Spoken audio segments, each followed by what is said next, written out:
నమస్తే అండి. ఎలా ఉన్నారు? బాగున్నారా? నేను కూడా బాగున్నాను. మీరు కూడా బాగుండాలని మనస్ఫూర్తిగా కోరుకుంటున్నాను. ఈ కాయ అయితే ఎంతమందికి తెలుసండి? ఇది ఒక వండుకునేది కూడాని. ఇది కూర కింద కూడా వండుకొని తింటారు. ఇది ఏం కాయో చెప్పండి, కమెంట్ చేయండి. ఇది నేచురల్ స్క్రబ్ కింద కూడా వాడతారు. ఇక్కడ అయితే మాకు ఎక్కువ దొరుకుతాయి అన్నమాట.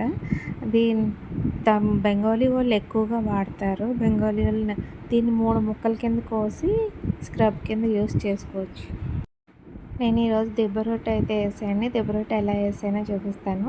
ఈ గ్లాస్తో గ్లాస్ పప్పు తీసుకున్నాను, మినపప్పు. 2 గ్లాసులు ఇడ్లీ నూక తీసుకున్నాను. శుభ్రంగా ఇడ్లీ నూక కడిగేసి నీళ్ళన్నీ పిండేసి ఇలా పిండిలో వేసి బాగా ఉండలు లేకుండా కలుపుకోవాలి. ఉండలు లేకుండా కలిపేసుకొని అలా రాత్రి అంతా నానబెట్టేసుకొని ఉంచేసుకోవాలి.